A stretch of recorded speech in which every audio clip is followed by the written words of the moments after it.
অসহনীয় গরমে পুড়ছে দেশ। কখনো তীব্র আবার কখনো অতি তীব্র তাপপ্রবাহ বয়ে যাচ্ছে বাংলাদেশের বেশ কিছু অঞ্চলের ওপর দিয়ে। টানা এতদিনের তাপপ্রবাহ আগে কখনো দেখেনি বাংলাদেশ। এই অবস্থায় চলতি বছর দেশে গত ৭৬ বছরের রেকর্ড ভেঙেছে তাপপ্রবাহ, যা এপ্রিল মাস জুড়ে অব্যাহত থাকবে বলে জানিয়েছে আবহাওয়া অধিদপ্তর। ২৬ এপ্রিল সকালে আবহাওয়াবিদ মোহাম্মদ ওমর ফারুক জানান, ১৯৪৮ সাল থেকে এক বছরে তাপপ্রবাহের দিনের রেকর্ড ভেঙেছে।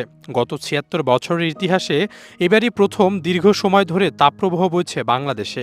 টানা অন্তত দুদিন তাপপ্রবাহ ৩৬ ডিগ্রি সেলসিয়াসের বেশি থাকলে তা তাপপ্রবাহ হিসাবে বিবেচনা করে আবহাওয়া অধিদপ্তর।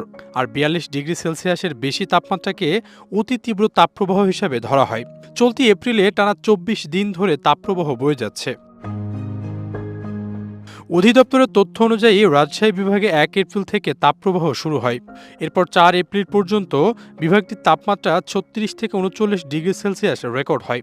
পরবর্তীতে ঢাকা, খুলনা ও রংপুর বিভাগেও তাপমাত্রা বাড়ে এবং দুদিন তা অব্যাহত থাকে। এদিকে গত ৮ এপ্রিল কক্সবাজার ও সীতাকুণ্ডে ৩৬ ডিগ্রি সেলসিয়াসের বেশি তাপমাত্রা রেকর্ড হয়।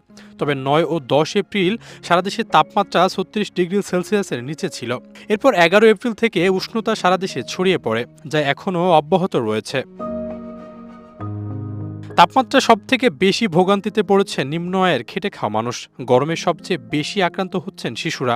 জ্বর, সর্দি আর ডায়রিয়া নিয়ে হাসপাতালে ভিড় বাড়ছে শিশুদের।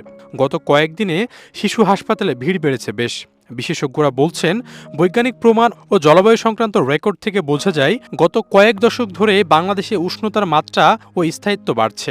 রাজশাহী, পাবনা, চুয়াডাঙ্গা ও যশোরের তাপপ্রবাহ তুলনামূলক অনেক বেশি। আশরাফুল ইসলাম, প্রবাস খবর।